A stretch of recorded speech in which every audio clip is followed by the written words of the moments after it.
I played 7 unalike games in order to find 7 unique recommendations you will enjoy as a Kirby fan. Be it lore, gameplay or difficulty, all of those titles share at least one specific feature Kirby excels at, resulting in a varied and interesting collection of different yet somewhat related experiences. Often the similarities are not quite obvious at first. Yes, this will make sense hopefully, which is why it's important to look beyond the horizon and maybe find a game you never thought to play.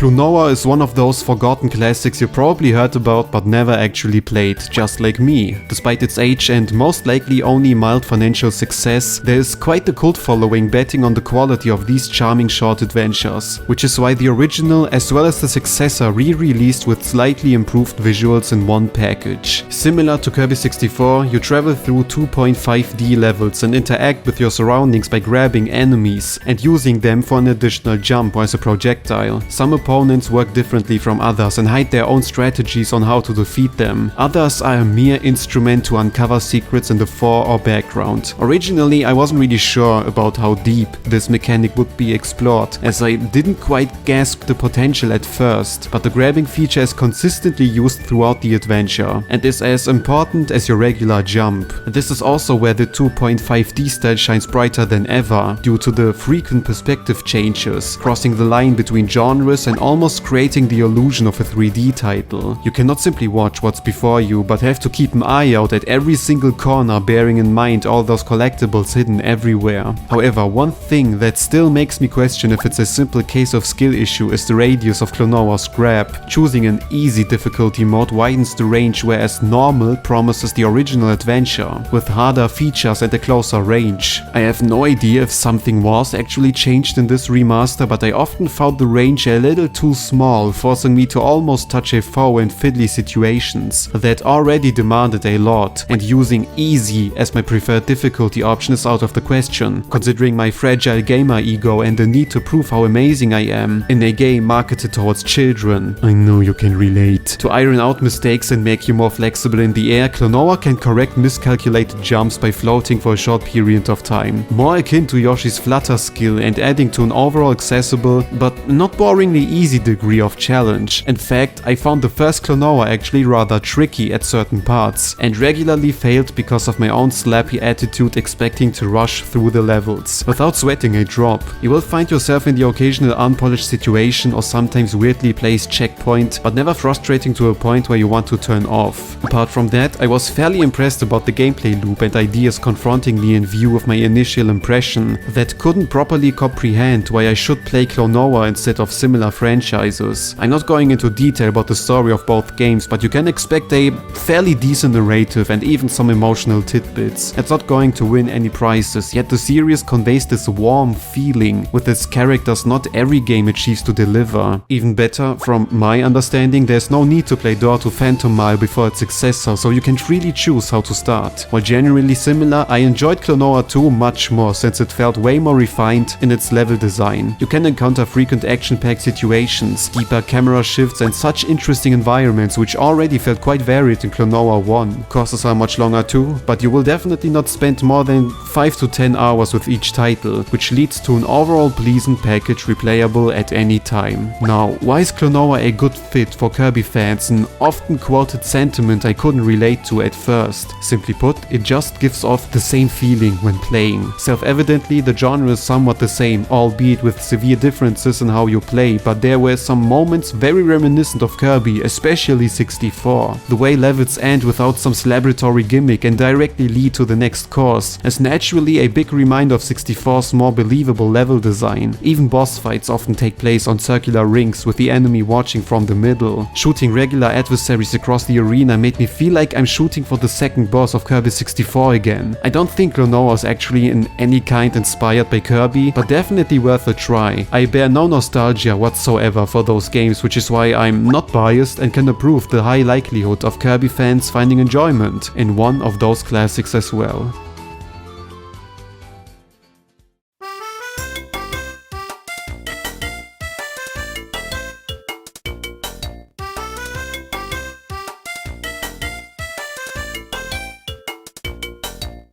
Similar to Klonoa, Starfy is one of those franchises I never played despite how often people like to match it with Kirby. At first glance I could never really retrace the resemblance, but after playing the legendary Starfy for the DS, which I will be using as a base for my judgment, it's safe to say Starfy did copy some homework, put it in ChatGPT and change the first word of each sentence. Before diving into the parallels, let's take a look into the distinctions instead, as many other players might also be confused what kind of game Starfy actually is. It's basically a water platformer, where you navigate through different levels which take place mainly underwater. Underwater level, the game, may sound like a horrible phrase to convince potential players, but the controls are naturally designed around the unpopular environment, hence feeling smooth and never frustrating to use. Starfy can swim quickly, perform a spinning attack, upgrade existing moves, and is even rather nimble on land. On top of that, there are some context-specific transformations in certain sections, adding more variety and mixing up the underwater gameplay as well as on land. I have never really experienced such a platformer in any kind, which automatically makes the whole game memorable for me, and I'm glad the series isn't a literal copycat, because there will be clear commonalities in other areas, you can believe that. Similarly strong as in Kirby games are boss fights, which consist of multiple phases, having varying attacks, and a touch I heavily appreciated are often shown at the start of the world and pose a consistent threat throughout. Look at this Dark Souls-esque transition wall before a boss. Feels like we are fighting Cthulhu with this one, which might not be too outlandish if Starfy takes inspiration from Kirby final bosses too. Once again, I'm going to leave out story details as I feel like the narrative is actually a little unnecessary and overblown at some points. It will certainly not push anyone over the edge, but there's an actual cute little story going on if that is of any interest to you. This is also where you find a couple of different characters in some levels, helping them to solve their problems and unlock more secret stages. Those problems consist of simple challenges and are quite a nice break from the regular gameplay. They also incite you to look out for all kinds of collectibles, mainly in the form of treasure boxes containing all sorts of charming items. With over 100 chests, I was positively shocked about the amount of content and how genuinely robust this game is. Yes, you can beat Starfy in only a couple of hours if rushing through, but the game is clearly designed around the idea of searching for secrets to at least some extent. And this is also where the Kirby comparisons are going to become true. Taking a look into the menu, there are a number of options serving to add character to the general adventure. Changing Starfy's appearance with cosmetics reminds me of modern Kirby titles, and although they are not going to be shown in actual gameplay, we at least got a lovely three-dimensional Starfy being extremely glad you spent time with him. Speaking of Starfy himself, he might be the most blatantly inspired Kirby substitute I was ironically not aware of, and I'm not talking about his design, which already rings a bell, but the whole mannerism as such, the way he just passively attends conversations, expresses emotions when something happens, or simply voice,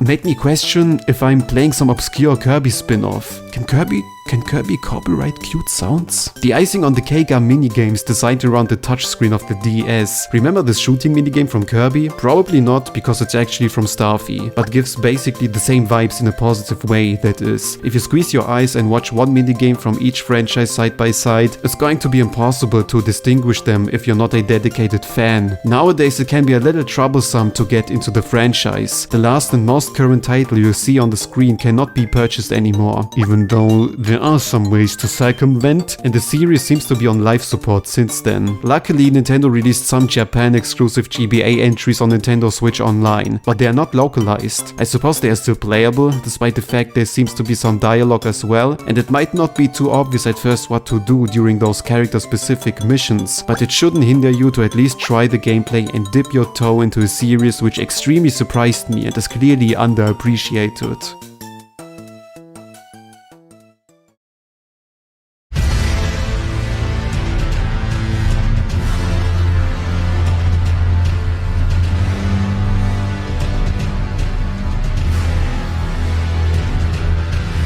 Definitely the most outlandish recommendation on this video. It's hard to even start the section since I have to bring down the mighty eyebrow you just raised, but Elden Ring or Dark Souls have more in common with Kirby than you think. Starting with the obvious elephant in the room, the gameplay differs massively from everything you have seen in Kirby, and the general challenge the Souls game offers targets a completely different audience. The same goes for tone, visuals, character design, music, controls, and basically every aspect you can use to compare a game. minigame. One specific niche, however, both games nail surprisingly well is the lore. I don't have to give you an example of the Kirby series, as it's, at this point, common knowledge that Kirby consists of an unexpectedly rich lore, be it in character backgrounds or overall story. Not even Zelda remains so consistent with all its small details, and it's plainly amazing how HAL manages it to sprinkle in so many interesting information without hindering the gameplay or people who couldn't care less. Flip the coin, and the same applies to Elden Ring, or any game directed by Miyazaki. During my somewhat incomplete playthrough of Elden Ring, I was not invested into the lore whatsoever, and wanted to explore the vast landscapes and fight enormous creatures instead.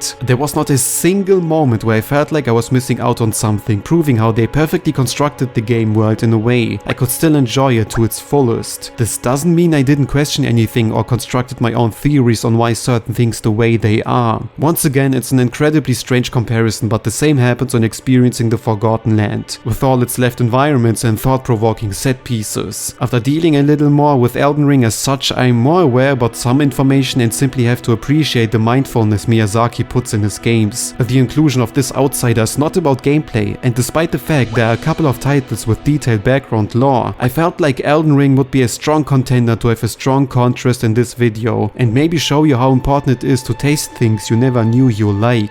I mean, isn't this also one thing Kirby teaches?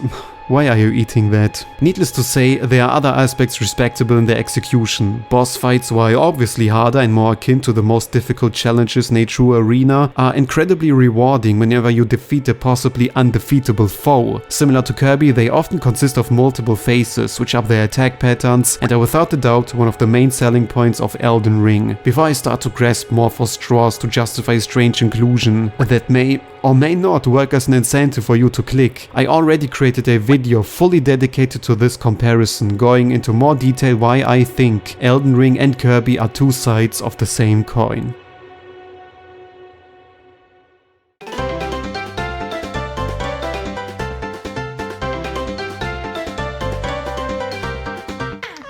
The biggest sleeper pick on this list and potentially most intriguing title when it comes to direct inspiration drawing from Kirby. Simplistic yet entertaining minigames are an essential part of the series, but they are often treated as mere additions to otherwise substantial, more in-depth main campaigns. Return to Dreamland Deluxe tried to contextualize those side endeavors into a greater picture by offering missions, and while it certainly helped to let them appear more endearing with smaller accomplishments and collectibles, they still remain what they are: fast-paced and simplistic minigames. Still, simplicity doesn't equal boredom, as the franchise as such definitely proves, which is why there are rare cases where mere minigames can become more entertaining than the actual campaign. It's like when the B-plot of a movie outshines the actual main story, and often it's not purposefully done, adding to the magic of creating something special you are not aware of. Someone I know enjoys the minigames of Return to Dreamland Deluxe way more than the actual game, despite the fact the very same person played the original with me. Despite all those improvements and ambitious bonus campaigns, more enjoyment can come from splitting the earth or swallowing some eggs, which is why the potential of Kirby minigames are quite underappreciated, even from the creator's side. One representative always stood out as especially promising, portraying a long-time fan favorite, hence being rightfully remade in Return to Dreamland Deluxe. Checkerboard Chase needs no explanation to fans and bears this perfect mix of simple fun, while being incredibly addictive, competitive and friendship-destroying. A huge bulk of my playtime of Kirby 64 stems from this one minigame with rules easy to comprehend. On one flat board, each player can shoot a flat line in front of him, letting every colored piece fall down. The goal is to eliminate everyone before your own health goes to zero, and although it sounds quite plain, it carries the sense of sensation every good minigame conveys. The developers of Drag and Drop must have seen the potential and created an experience fully dedicated to Checkerboard Chase from Kirby 64. Instead of Kirby characters, you control small, dorky dragons and try to eliminate each foe similar to the original. The main benefit of having such a game is observing how smaller creators tackle one seeming throwaway idea bigger creators will not explore. This is not a step towards Kirby, since there is so much a flagship franchise can focus on, but once again underlines the niche indie developers can fill. Now, before going deeper into the actual game, I have to mention that Drag and Drop is not complete at this point. It's worked on, but you can purchase the early access version on Steam, with many updates waiting down the line. A story mode and a couple of other other promises are missing, but you can still spend a couple hours in this first taste, with a wide range of unlockables. In order to differentiate each little dragon, you can either customize their color or give them some cosmetics. Depending on the combination of your choice, the nickname you receive from your style can create hilariously silly titles, emphasized by the clumsy character animations. You can even give players a kiss as well,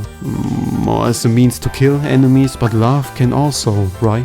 The same incentive for diversity can be seen during the stage selection screen, with some battlefield shapes you have probably never even considered. Of course, only playing plain checkerboard chase rounds will get stale after a while and does not justify its own game, leading to special modes changing the rules and sometimes even properties of the arena. Blocks fall upwards, movement speed increases noticeably, and other small touches can make a difference in how the game is played. My personal favorite is stage destruction, where unlike in the original idea, your main target is to gather as much points as possible by eliminating blocks. This is the kind of twist of a concept you normally see in Nintendo titles, and you can only wonder how much unrealized possibilities the creators can squeeze out from their game. Of course, the basic gameplay remains the same, and there's only so much a simplistic concept as such can achieve to maintain your willingness to come back, but there's one major incentive to keep players' motivation up. Just like Return to Dreamland Deluxe understood to make minigames more appealing by offering unlockables, Drag and Drop consistently rewards you for simply playing rounds, creating the feeling of achieving goals without trying too hard. Achievements never fail to activate those little dopamine receptors in your body, and not without a reason. They give you a cause to work towards a goal not existing without a story mode, and it functions just as successfully as you would expect. The whole achievement selection screen is even inspired by Kirby as well, sharing traits with Air Raid's way of slowly revealing missions without giving you the full picture. A special shout out to this cool, wonky 3-dimensional menu design, reminiscent of the Nintendo 64 or GameCube days. Such a nice contrast to the bland, almost corporatively licked UI you see in today's games. There might not be much music at this point, but you can adjust the frequency of each track Smash Bros style, and I think I don't have to convince you about the charming art style. Self-evidently, there's some hiccups the creators need to work on, such as the admittedly amusing, yet a little dense enemy behavior, but it's nothing that will ruin your experience. Initially, I just wanted to toy around, play some matches for footage, but I spent more time in Drag and Drops than expected, and it's without a doubt my biggest unknown recommendation on this list, considering how famous or established most other titles are in this video. And again, they took the best feature of all Kirby games. You can kiss other dragons. I don't think you need any more to know.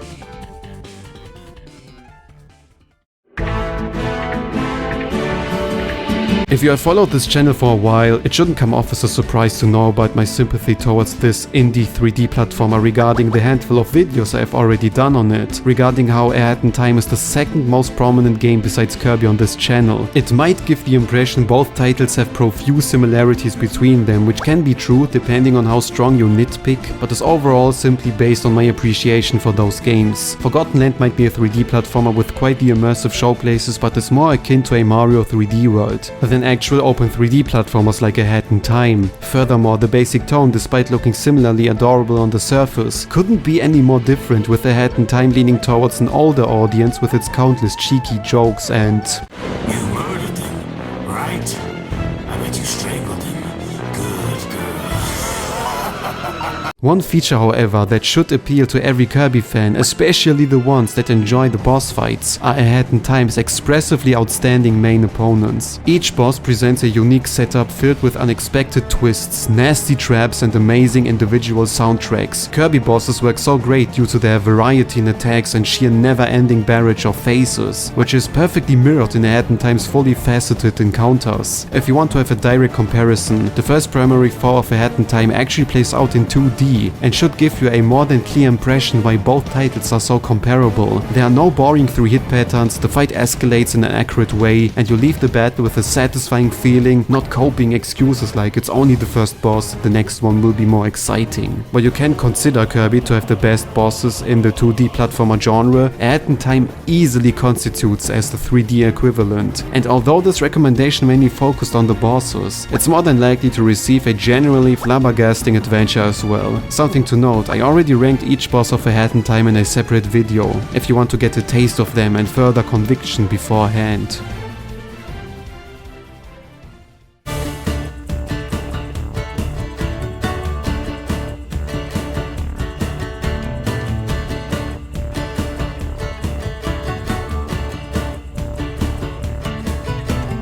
I would be very surprised to find anyone familiar with this small title released in 2019. Whipsy and the Lost Atlas is another game which is blatantly influenced by Kirby and takes direct inspiration with its character design and general tone. You control Alex, who was turned into a small creature called Whipsy and need to reach the end of the adventure in order to be turned back. The story is presented in an unobtrusive way, showing no unnecessary dialogue or any kind of fluff the game doesn't need. Soon you find yourself in control of the pink little guy and can test some moves similar to a particular Kirby spin-off. Going by its title and the protagonist's new name, Whipsy can lash out at obstacles with a short-ranged whip, glide for a few seconds when holding the jump button, and hang on floating rings to swing around wide gaps. I don't need to highlight the clear inspiration drawn from Kirby's epic yarn, but I somewhat respect the fact the game is shaped by a strange spin-off instead of plainly copying Kirby's trademark mannerisms. Also, there are other more subtle gimmicks you have to be aware of, such as the ability to jump on enemies' heads to gain more height, but only stunning a foe for a brief moment, or slopes letting you slide down automatically. The game never requires you to make use of those specificities, considering the straight one-room level design with Kirby-esque door transitions. Occasionally there's a bigger section to run through, but you will mostly find yourself in manageable situations, easy to read as well as to beat. With only 6 long continuous levels similar to Kirby's Dreamland, there is some variety to be found in locations, checking the traditional themes of grassy fields, dry caves, and a fiery final fray.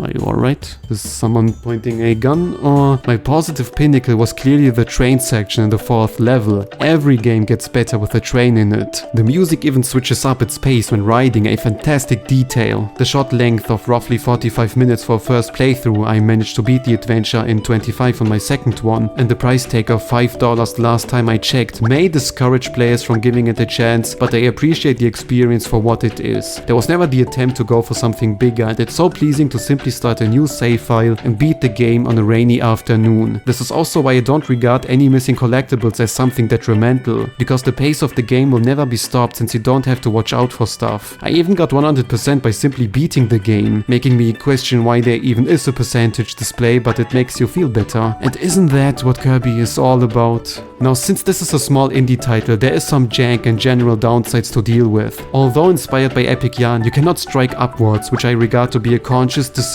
seeing how it would certainly completely break some bosses, yet still restricting when running through a level. It's not like the moveset is already incredibly complex, so having one additional technique wouldn't really complicate things in any kind. Also, the level design and difficulty are all over the place. While generally accessible and easy, there are those certain moments where the challenge race is so incredibly abrupt. I have to question if there was any testing done. Shout out to this specific moment where you have to jump and attack at the same time. You might lose lots of life here, which results in a game over and therefore starting from the beginning of a level, no matter how far you have come. Sounds harsher than it is regarding the short length, but I only want you to be aware of the somewhat lacking polish when giving it a try. Still, this shouldn't downplay the amazing enemy variety, with a lot of opponents having direct resemblance to some Kirby foes, and moments that make you feel you're in the wrong game.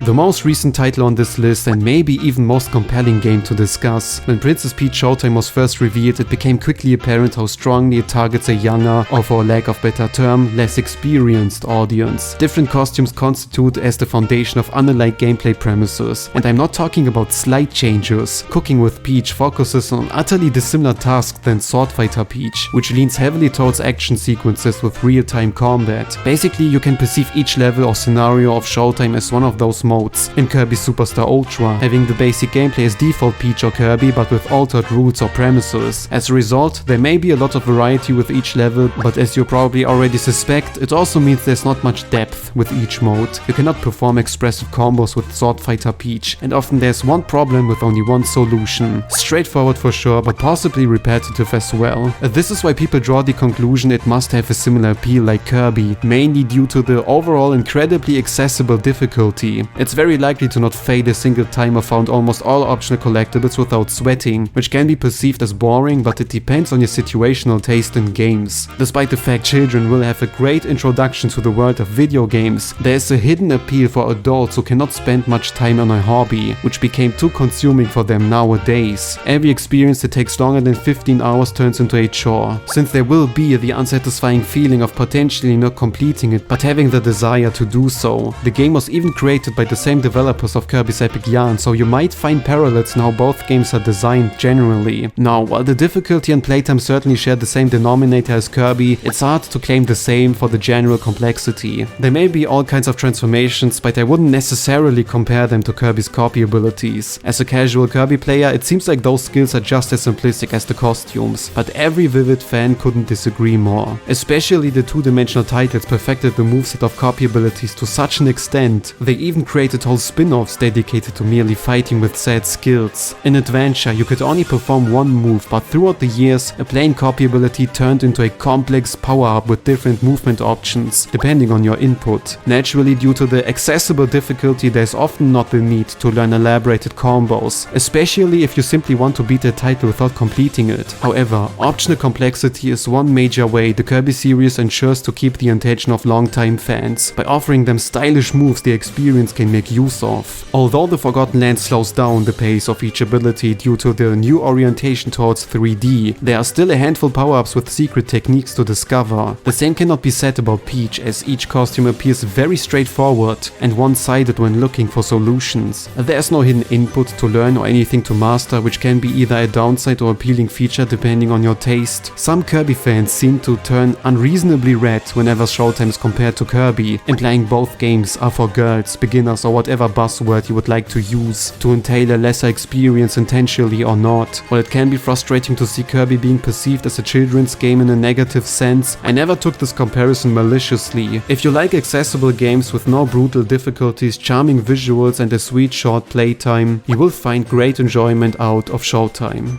There you have it, 7 games Kirby fans might enjoy due to certain aspects firmly comparable to some of those titles. As you've probably guessed, I try to ignore prominent suggestions such as obvious Nintendo titles like Yoshi's Woolly World or games like Box Boy, which are developed by the Kirby creators themselves, in order to introduce you to genuine hidden picks or titles you would never consider. There aren't as many Kirby-inspired experiences as other Nintendo-related ones, making the search even harder without videos like that. But maybe, if there are so few Kirby-inspired games and if there's no need to fill a hole, why not just play Kirby? Don't question this video.